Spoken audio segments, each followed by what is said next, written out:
Scotty, thanks for joining us for this special mid-season review. The Dons turn at 6-6 in one of the most even seasons in a long time. Just where are they at the moment?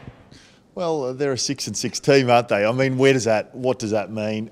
I think, though, I look at it in a really positive manner because I think there was a great level of uncertainty at the start of the year how they would go. So with the wins that they've had that have been very strong against teams above them on the ladder, they should go in the second half of the year very confident, knowing that those guys that have returned the team have started to find their form and hit their straps. I'd expect a much stronger showing in the second half of the year as they gel together and the cohesion just builds from there. So really quite a positive start, I think, for the team. A couple of disappointing losses that they'd be unhappy with, but then their last 4 or 5 weeks has been very strong against teams above them on the ladder. So let's talk about some of those positives, Scotty. Obviously competing well against some of those really strong sides. The forward line is building, as you mentioned. What stood out to you?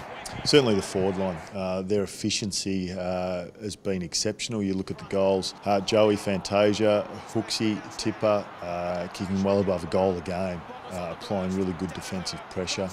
Josh Green as well. So they've got a dangerous forward line in there, and that really leads into the areas that they need to work on, because at times they've been going against the tide a little bit with the lack of forward entries. Whilst it's been a very positive, it's the one area that they'll need to work on in the second half of the year. And that a lot to me also.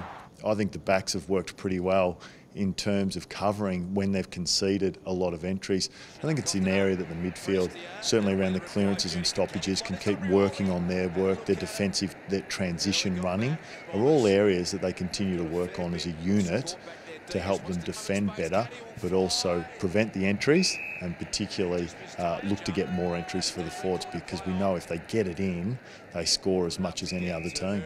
So is that the main focus for after when they return from the bye? If they get that right, then they're playing finals. What do they have to work on in the second half of the year? Look, I think that's a big part of it. I mean, if they can limit that team defence, really picks up, and they continue to be an efficient forward line, they're going to trouble a lot of teams on the run home. And I think as a team they'll grow and get a lot of self-belief, having worked together now for the 12 games. It really is a new team because of the players that have been out. Some young players have been added to the team. You look at McGrath, he'll have a very good second half of the year. He's been exceptional already, but he's now 12 games in. So I think there's some real growth in players. Mick Hartley has had a great last month. Look for him to continue that. So I think across the ground, not only we look at the forward line as being very good, but the growth in individuals, both forwards and backs, would really please the coaches and give the team enormous confidence for the second half of the year.